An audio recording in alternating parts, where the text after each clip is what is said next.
Alright, so we are here at the Free Up Farm. This is Aubrey, he's one of the owners, and he's just going to tell us a little bit about what they do here. So this is Free Up Farm. It's my family's 7-acre estate. We bought it right after Hurricane Maria. So maybe 5 years ago, something like that now. And it was pretty destroyed after the hurricane. But there were a lot of fruit trees, mostly avocado and citrus, that seemed okay, right?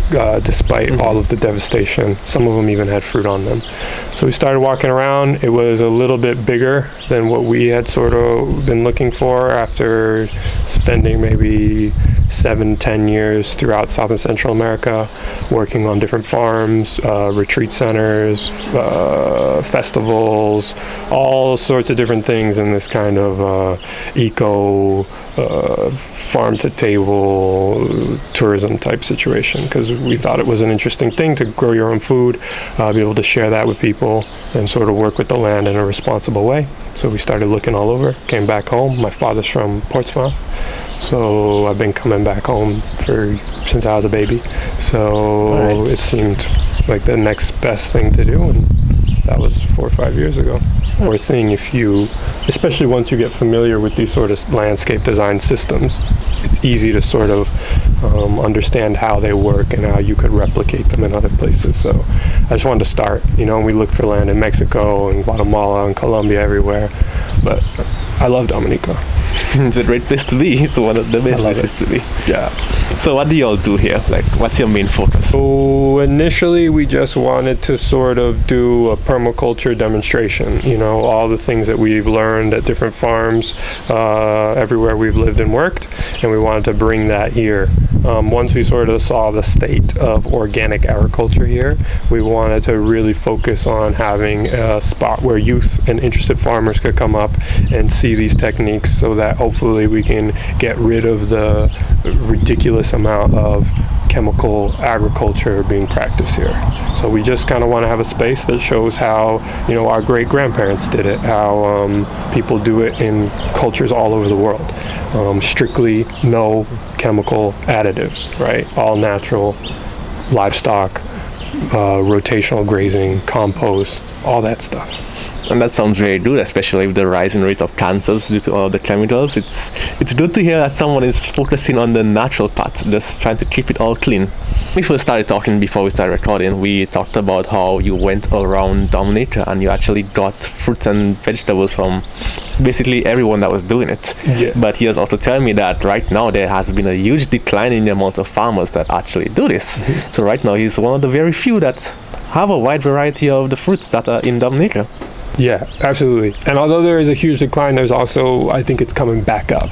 I think there's a lot more and more farms that are trying to grow more unique things, right? Dominica's so cool because we've been doing agriculture forever, right? So all these colonizers came here and brought all these really cool crops at one point or another, right? And it's about how we preserve them and how we keep them and how we sort of organize to make something that's useful for us in our community. But yeah, there's a lot of people here in Dominica that have been safeguarding, let's say, all these amazing crops like vanilla and black pepper, which I have yet to find. Anybody out there who has black pepper vine, let me know. I'll make sure to send that to you. And all sorts of herbs and medicine, that have been a part of our culture forever. So it's just, we want that early on. It was finding all the things, talking to all the people that are into this and bringing them all to one place, so that we could keep them and make them accessible to more and more people and bring them back. So yeah, there's a lot of stuff here, maybe 30 different varieties of tropical fruit. Yeah, boy, that smells nice. I'll put that in a tea. I thought it was like a lime. Yeah, like it smells like a lime kind of a thing. Bush tea is so nice. When you boil it, your whole house smells amazing. But what's cool about turmeric is that you can eat that. Really? I didn't even know turmeric had this part. And he says it's edible, so it's good. I like this. The first one we did was the lemon bay. Awesome. Love it. Definitely. Good in bush tea. The next one we'll do is this This is Ibica or Bele or edible hibiscus. If you're into me, I don't know what to ask time I eat it. you can eat it like that. It's related to okra, so it has a little bit of the like sliminess, but this is what I use as my spinach. It's definitely not as slimy as okra. No. I cannot eat okra, it's too slimy for me. Right, Hey, we have someone coming to meet us. Turn. How are you? I'm good, how are you? I'm good, I'm good. The taste? Anything with coffee, give it to me. I want Sure. it. When The it's flavor good, is it's not- good. Yes. It's like wine that way. When it's good, it's good. Let's keep going, right? This was a spinach, edible hibiscus. It grows from cutting. We love it. The livestock eat it. Everything eats it.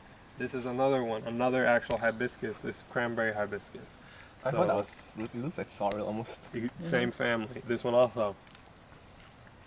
I'm just eating plants today, it After, seems. Yeah. after the smoothie, it's a little intense, but we put this in salad. Oh, this is definitely intense. it had no taste at first, and then the aftertaste kicked in. Like, Yeah. alright. So this we put in salads much to ice? sort of kick up salads, do all that. Down here you'll have things like, you might know this one. You know that one, you can smell it. Fabulous. I don't know. This is shadow benny or culantro. So seasoning for seasoning, fish, yes, for yes, curry, for It's everything. very like, popular in Trinidad. oh, Trinidad people loves love, it. yeah. Here you got Yeah, I love hot peppers. lemongrass, right? But the nice big thick one that we put in bush tea that you can make oil out of and all that. Definitely no lemongrass. Yeah, that one. Yeah, I can smell that. Yeah. I can smell that. And That's some then good you lemongrass. have paracetamol. One of the plant, right? yeah, one of the that's where it comes from. Absolutely. So this is the plant that the paracetamol comes from. Yep. I think it's the European paracetamol. I think you can look it up as that. But if you look up the paracetamol plant, this is a cool thing that we do in permaculture. It needs to be pruned, but this is pigeon pea. Pigeon pea is known in permaculture as one of these plants that does nitrogen fixation. So a lot of these chemical fertilizers use nitrogen as yeah. one of the main things. These plants have the ability to suck nitrogen out of the air and put it into the soil, right? They have these little nodules on their roots. And they even say that if you prune them back and cut them back, they have the potential to shoot out nitrogen to the localized area. Alright. If you even look back in Dominica agriculture, there's all sorts of these types of trees like zimzim and pigeon pea and bois immortelle and things like this that used to be planted inside garden beds to sort of maybe be mulch, but also a source of nitrogen for these plants. So, just trying to keep the old things, old school things. Here's Cuban oregano or a big leaf thyme. Yeah, definitely you could smell that one. We've moved like 5 inches, like 5 meters, and we got like a million things Yeah. already. Yep. And that's the best. permaculture, right? And that's like, we also want that at the end. Like, we don't ever want to have to weed again. So if everything is edible or medicinal, then you don't have to weed because it's all useful. all useful. You know? Yep. And even the weeds, like we eat dandelions, like these things that are popping up everywhere, these ones, we eat this. It makes a delicious sauce. I make a delicious sauce out of these. So, I mean, even this, one of my favorite quotes is, the only difference between a weed and a flower is your perception. Yeah. You know? That's what I've been told, because there's actually a lot of the weeds I understand that Yeah. they're useful in medicine, Yeah. but we just rip them out. Yeah, exactly. This one I think is really good for purifying your blood, but dandelions have crazy health benefits. So, I mean, it grows everywhere. You can eat it, so we do. They eat all the plants. That's why they are goats. Exactly. Us, the goats, we do the same thing. We just walk around and chew on things. So the one thing I wanted to point out here was these mounds, right? So you can maybe see them in the background there. There's 1, 2, 3, 4. The tallest part, the height of the land is back here. So when we first started to work this land, 7 acres and we're 2 people, right? So it's a huge task. Yeah. So what we did is we met a guy who was building the hotel, right, the old Kempinski, and we told him sort of how bad the chemicals were here, and he hooked us up with an excavator, right? Nice. After he went and tested some of the stuff that he got at market, and it came back with way too much chemical, right? Way too much. So after that, he asked us, how can I help you? So he hooked us up with an excavator, and what we did is, because the land was all messed up after Maria, right? It was completely destroyed. Big trees everywhere, grounded trees everywhere. We brought the excavator in, and we basically swiped about like 2 acres clear, and we kept all of the debris. So let's use it for the mounds. Yeah. So what we did is, that's the tallest point. So we set up these mounds, all the timber, right? The giant trees and everything. We put them down on these contour lines, right? With the slope. So all underneath all these. So all the water just flows so into all the it. water, all the water rolls down and gets caught and stuck inside each one of these sort of alleyways, and then takes its time to sort of soak all the way into that whole, basically a giant compost pile, right, of hurricane debris with exotic fruit trees planted on top, right? That's fertilizer for years. Hundreds, maybe, you know, like, because these are also things like carapid and all these very hardwood trees that are now kind of buried under there, that are just going to be leaching nutrients, and also provide a good bed for the fruit trees that are planted on top to sort of shoot through once they get to the sort of solid their ground. roots. Exactly. So, you know, these systems, this is a permaculture system that we sort of married a lot of different things together. A hugelkultur might be technically what it's called, but then it's using, you know, swales on contour as sort of water saving features, to make sure that you don't waste any energy, right? Water is one of the most important energies that comes into your farm. One that we waste a lot of here in Especially Dominica. here in Dominica, right? You could be powering a lot of things with all this water that we get. And So-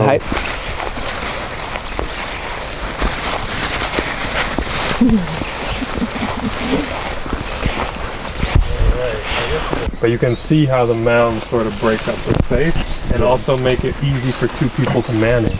Like in the early days, it was really easy for Lulu and I to come through here and be like, all right, today we're going to weed this one, right? And then tomorrow we're going to, you know, just systematically. They do a similar thing in Martinique, where they have the separation, so the machinery can actually just come through in between. Yeah, and that, you know, ultimately is a great idea, as long as you can manage it. This we sort of did because we had so much hurricane debris, and we needed to sort of organize it. You can see the turmeric here in the all these. This is all turmeric. Did you already do the flower? Yeah, we did. the flower. Yeah. Here you have baby thyme, right? You could smell that. You got all sorts of soup and things. Look, our vanilla yogurt fruit. Yeah, this another bay leaf. I think this is the normal one. Vanilla? Yeah, that's the smell I know. Yeah, that's the smell I know. And this is, Like, I was confused when you gave me the citronella one. Yeah, you're like, what kind of bay is that? This is vanilla. Right here. We grow it I on. didn't realize it grew This on is the a vine. great, ferns are great to grow it on because it's such a great base for it to put its little They feet love on, you know. this. Little suckers love it. What else do you have? You have the soursop there. Another one of these. Careful with the pit. Soursop, that's the one I can't deal with. I've never liked Another one of soursop. these guys. I love the soursop. I don't know, the taste is just tastes weird to me. A lot of people don't like the texture, you know, because it has like, I don't know, Stringy and grainy sometimes. and kind of gooey, you know what I mean? It's kind of like, Like I said earlier, I can't eat okra. okay. I cannot. Did you like the spinach? Because this is better. this is related to okra. Do I like? Yes, that's the one I tried earlier. Right? Yeah. Yes, it was good. You can cook it out too. Yeah, you can cook it if you don't like different it. types of spinach. Yeah, of course. Because there's a spinach that we normally have here. Yeah, that's I cannot. You don't like it? I try. I Yeah. chew it. I just cannot bring myself to swallow it. Yeah, She's no, there's excited. so many Yeah, different she types. loves This one also kind of hidden. This is ginger, right? So anytime you see this leaf, it's I ginger. definitely know the ginger. Right there. So that's the cool thing about, you know, these mounds is that all of it has food and overstory food and mixed medium, every height of food. Dwarf kokoi. Yeah, small one that bears right here. Love this one. And then all the shadow benny running down underneath there. More bay leaf. That's a yellow cherry guava over there, which is kind of like the Guava cherry? yeah, but a yellow one. Yeah. I know it's a yellow There's one. actually guava cherry. I love guava Right in cherry. front of us. That's my fruit. De tu cabeza también hay muchos. Cute. I'm gonna have some of these. Just squeeze them a little bit. Sometimes a little. Trust me, you don't even have to tell me. We sell to hotels. We sell to restaurants. We sell to people, that care about food that doesn't have chemicals in it. And we sell everything donation based because we don't want to continue this trend of, clean food only being available to people who have money. So I feel like clean food is a human right. Everyone should have the right to have clean food.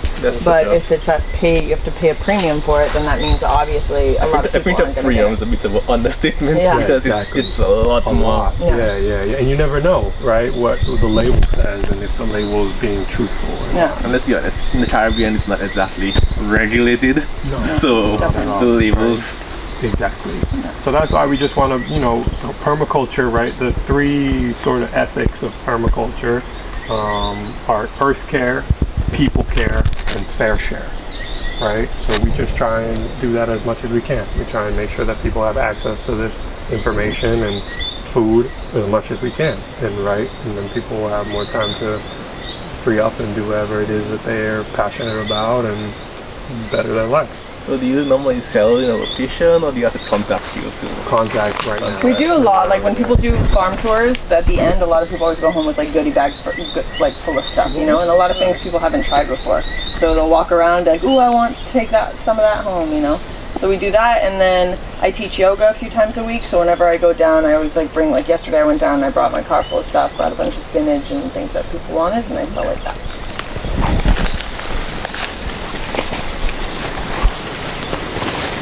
A cool one, this little blue butterfly piece growing on this papaya. But this one is cool. It can dye food blue, like this electric blue. So you boil it and you make like a bush tea out of it or whatever. Anything, you boil it and that's how you take the color out. So you can make blue rice, you can make a blue cocktail, anything. And a lot of people like it in cocktails because if you put citrus in it, then it turns purple. Calabash passion fruit or the Brazilian passion fruit. Did not know about that one. I know there's calabash and I know there's passion fruits. It's delicious. You just eat it? Yeah, you can just eat it, but it's hard to open. I was wondering, like, I was about to I'm say. like, calabash is normally hard. You have a knife? You need a knife. I have something that's sharp in my bag. An open one right here, but usually it's better than that. We do what's in my way. You talking about your ground cover? Yeah, this is an awesome ground cover that I got in Castle Bruce. And I was telling them that the little flowers are edible. You can put them to garnish salad. But They taste like a little pea shoot. It's delicious. But what's cool about it, right, is how it spreads like this. Like, it keeps this crazy grass down. And we have to trim way less, right? And our goats love eating it too. Yeah, So anything chickens that's eat like it. food, we can eat the flowers, the goats can eat the whole thing. I think rabbits Chickens even like eat it, it, yeah. so it's a pretty useful. Multi-use. I No don't know. rabbits. Not yet, no. I don't know if I want rabbits. Rabbits I've seen like they're in the little cage. And I don't really like the idea of anything that has to live in a cage and you have to clean its poop and you have to feed it inside there and it just lives there. All of our animals get to Run around. So I don't think if we had a bunny up here, I feel like that's just boa food. You're just going to be feeding the snakes if you bring bunnies up here. Snakes up here? Yeah, for sure we have snakes up here. They say once you have chickens, you have snakes. You have snakes, that's true. And that's for sure been true for us. We've seen... You'll be able to... Yeah, she's excited. She's excited. Are you excited? She doesn't guide me back. She when people run, she thinks you're playing with her. Yeah. So she's like, let's go, let's run, I'm faster than you. Major one. Got it peeled. Nice. So you have to bite the white off and then spit it, and then on the inside it's like a passion fruit, so you'll see all the little seeds and stuff. Spit that and then eat that. And then we have another tree. Yeah, exactly. Literally. Sweet. Sweeter than the other passion fruit for sure. For sure. And with a cool flavor. Has an interesting kind of, But we've had, this tree has probably given us 2 or 3. Yeah, like 3, but they've all fallen. They don't get very big. But recently, we got a bigger one, like this size one on a tree over there, and we thought it was gonna hold, but it fell. I think Yes. it liked the coast more. It liked hotter, drier, I think, a little more than it likes wet like us. So. It's gonna But do it'll it. though. come. It'll You're do gonna it. come. Yeah, You're it's gonna give me beautiful, delicious, humongous fruit. Here you can see Yes, our plot of provision, right? We wanted to make sure that we had a lot of food no matter what. So a lot of dashin in the back, a lot of sweet potato because we love sweet potato, and a lot of cassava because we love cassava.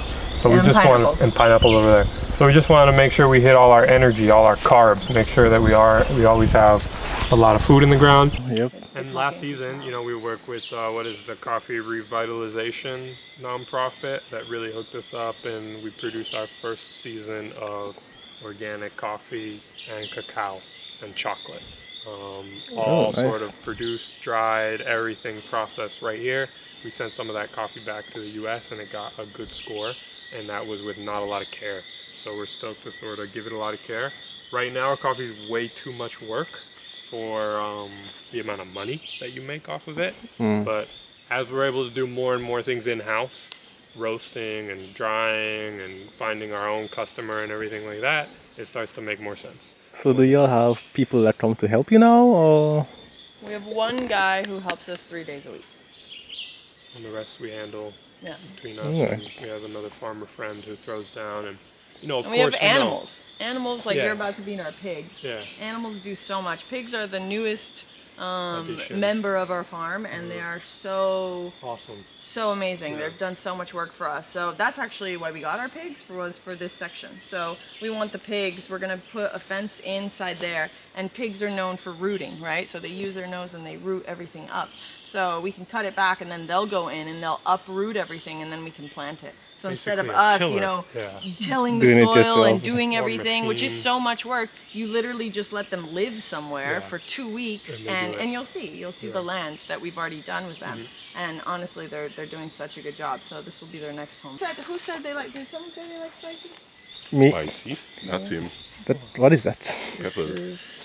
Oh, so yummy. Is that the no what they call that? Pigeon peppers? No, that's not pigeon They pepper. call this Pigeon chocolate pepper, or well, now we've heard a few different It could be names. a Trinidad scorpion Yeah. pepper. It could Okay, I'm a hard person I now. want to say, I know that's not a good sign. Once the peppers are be a black, I'm a take one there for sure to use. Definitely. No, I mean, we make hot sauce with it all the time, so I would not recommend eating it like I know, this. really, A I few know. people have done it here. The last person who did it, and then threw up like 20 minutes later. It might be a chocolate Scotch bonnet, just for the record, because these people who like peppers are very specific about what you call things. So it might not be a scorpion pepper. It might just. It was be a given Scotch to us as a Trinidad scorpion pepper, but we've been told by other people that it's the other kind, the Scotch This bonnet, is a so we don't know. longan tree. This is related to the lychee. It makes a little yellowish fruit with a big black seed in it. Supposedly they're a little bit easier to grow than lychee because lychee wants cool hours. So temperature is a little bit lower. This is all cacao. Cacao, and you can even see the flowers on the cacao, on the On this thing, yeah. the branches all coming with flowers. It's so crazy that such a small flower in a huge cacao pod. You know what I mean? Like you Yeah, I know, wouldn't, right? they don't like match. I feel, you know. They're like huge. Yeah, it's a huge thing. We also work with when the forestry was and agriculture was going around Dominica and looking at all the different cacao that existed. We got some of a lot of the different types of cacao that they were interested in. I think maybe 30 different types of cacao from cutting are all planted around here. So stoked Nice. to have a lot of different varieties of old school cacao. There's nutmeg, another big avocado. That's a purple star apple tree. That's a baby apricot tree. A cashew tree. Nice orange from the old school owner. Red nut. How are the oranges doing around here? I just had one yesterday and it was delicious. Because I know a lot of, like, when you're approaching, like, the Mondia of the trail, a lot of the orange trees that used to be around there, all of them are just dead. Well, I think that like even a lot of our trees are, they were planted by the farmer before us, and they definitely need some care. I think things, when you get this much rain and sunshine, I think you like to be pruned back a lot. So I think if you're not pruning back your citrus trees or any tree, honestly, I don't think it's going to do so well. We've noticed that the more you prune, the better the trees do. So a lot of our citrus trees we have been pruning back more now, and they look better, but there's definitely, a lot of things like to grow on them. So like that, it's not a fungus, Moss, but like that moss stuff, that will, We go, periodically we have to scrape it. Scrape all the bark clean because it's just so wet. And they love that. You could see within a few days they get all beefed up. Yeah, once you scrape it, You they're just gotta happy. take care of them. You really gotta look after these trees. You gotta keep them pruned. I heard a guy say once that energy that as a mango doctor, Dr. Campbell, I think, energy that a mango tree, right, puts into branch and stem and all that woody part is energy that it wouldn't put into fruit. So you want to cut out as much of that so that it has as much fruiting sort of area. So you got to prune them. You got to prune trees. I think especially in a climate like this, like Lulu was saying. But this is a cool one. This is a Julie mango, a grafted one, and it's already got mango on it. I did not expect it to have a fruit. Why it's so small? Yeah. So this is a grafted tree. So I don't know if you guys are familiar with that process, but you can grow a tree from seed. And after about 2 years, you could cut the top of it off and then go to a tree, like a mango tree that's already flowering, take a similar branch and chook it inside. You cut a little V and you chook it inside and you wrap it and you put it in maybe a plastic bag for the humidity. And then mangoes from seed usually take about 6 to 10 years, but mangoes from graft, this tree I planted 2 years ago and it already has fruit and it already flowered again before, and I cut all the flowers off because it was too small. So that technique is really cool, and we have maybe 10 different varieties of mangoes on the farm now, and they're all grafted. So they're all already starting to flower and bear within 3-4 years, which is incredible. Very good. Grant from my university through the business sort of business accelerator program, where you had to go through 3 stages and with business plan and talk to people and blah blah blah, and you'd win up to $10,000 3 times. And our farm won all 3. We were one of the first farms to win all 3, and all of it was based off of this plant, because there's so much data on how good this plant is for you, and it's incredibly easy to grow and is more prolific over time.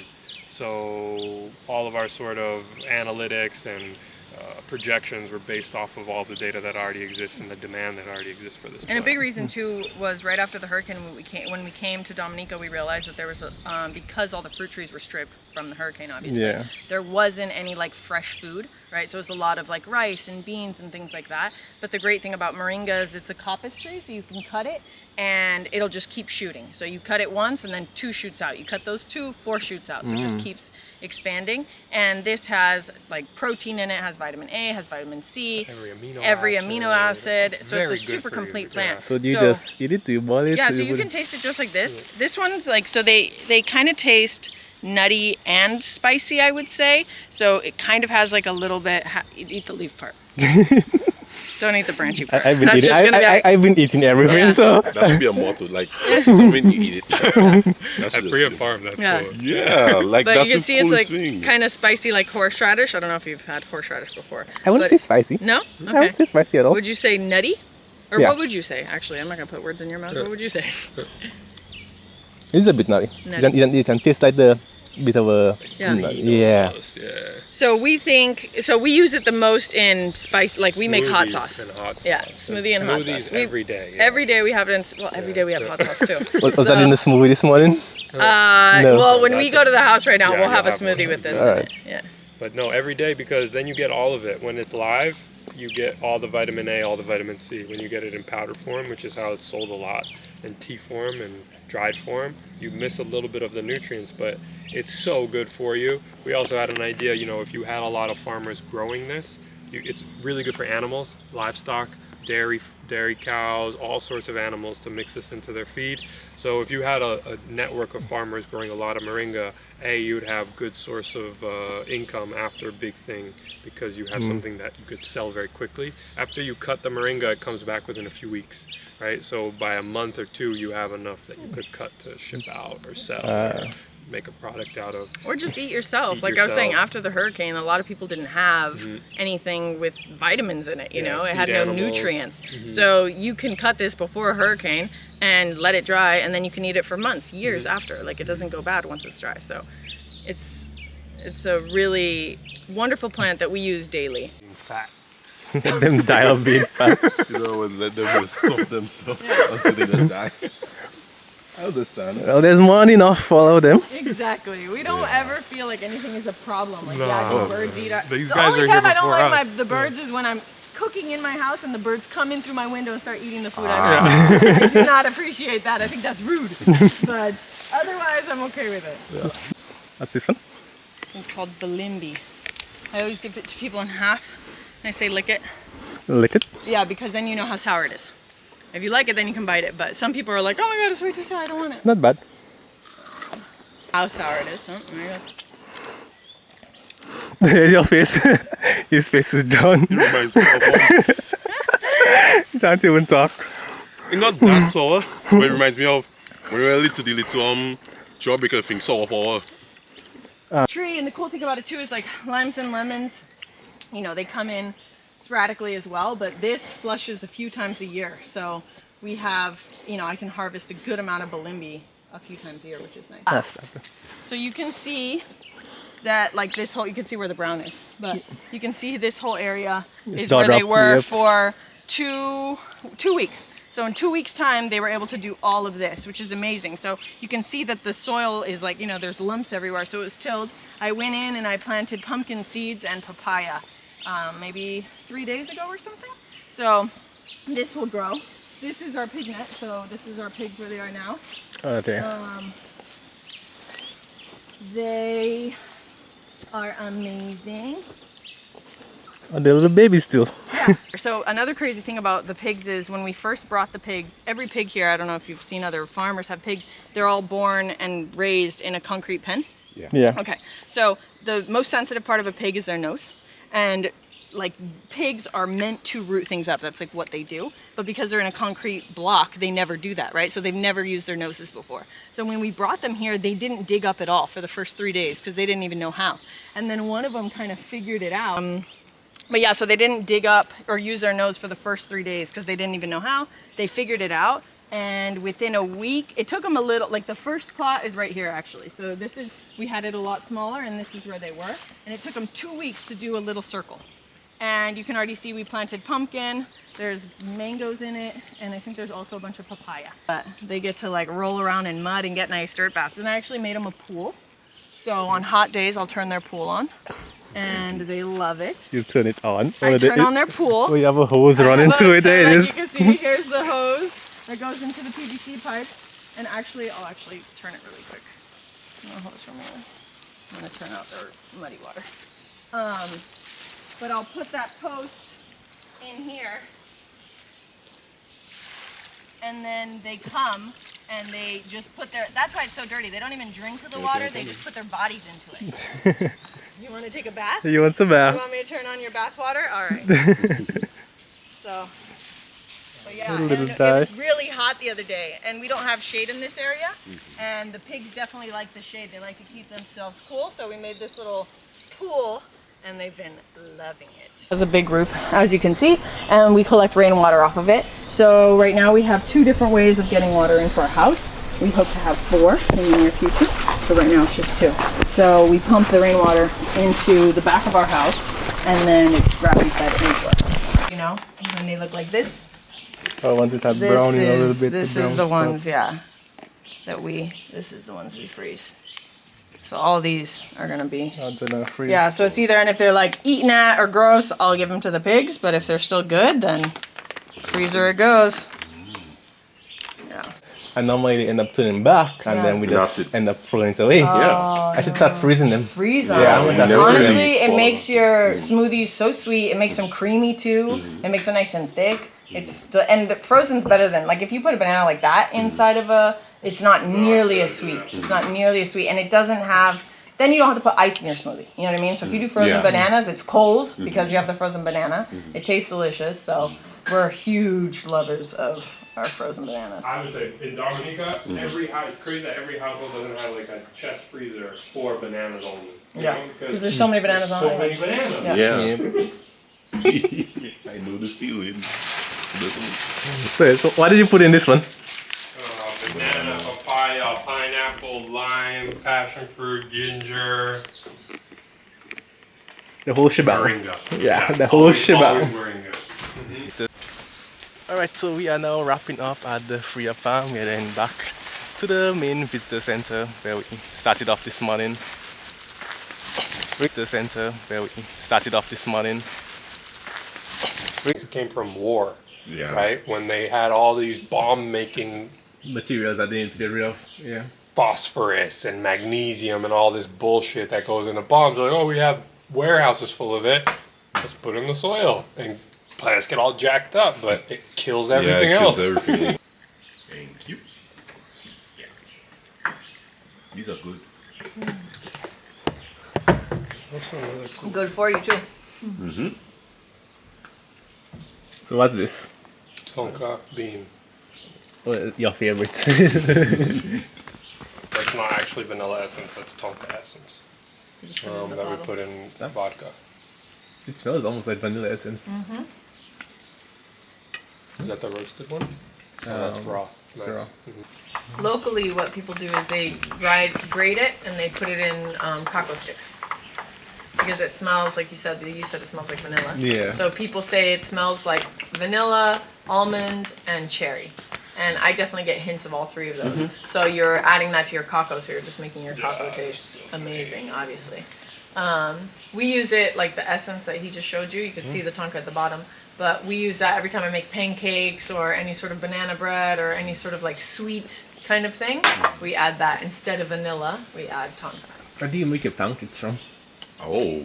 Pancakes. We actually, one of my favorite recipes is a pumpkin pancake. And the cocoa one. The remember cocoa one's super good too, and that's like 2 ingredients. Delicious. We've made some pancakes with just like egg and cocoa banana. Yeah, like what was it? Something like 3-4 eggs and cocoa, and you blend it, Blend it. and then you just pour it like that, and it makes this pancake that's so good. Yeah, I remember the first time we were in Costa Rica, I think, and we went on a hike, and a guy grabbed from the bush an orange banana. Guatemala. It was Guatemala.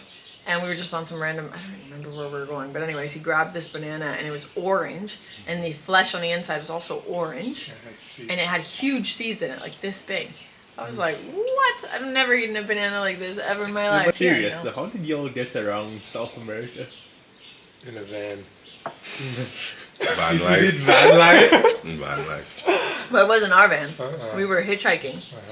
And no, our friend, when we were in the van, it was a friend of ours who had done, we're trying to get her to come Yeah, I soon, hope she actually. comes Hopefully soon. she comes. She's done I'm going to manifest Canada, it. She will come. Canada to Colombia maybe 4 or 5 times driving herself. Wow. One lady. Yeah, she's amazing. And so along the way, Yeah. she'll like pick up people, you know what I mean? Friends, obviously. Yeah. But and let them like cruise there. So we cruised with her for a while in her car, going up and down. That's something I really want to do. Just drove through South Country. America. In the van.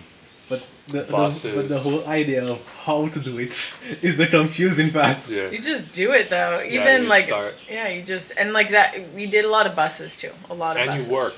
It's better to work. So after we were done with the tour around the farm, we basically just sat down, we had milkshakes, we talked for about an hour and a half, if not 2 hours, and we just continued having lots of laughs and a very fun time. What can I say? It was a very enjoyable experience. We did learn a lot, that's for sure. And I believe that all Dominicans should at least make an effort to visit the farm, see what's there, learn what it will be growing, and learn what you could do to make improvements on your own farm.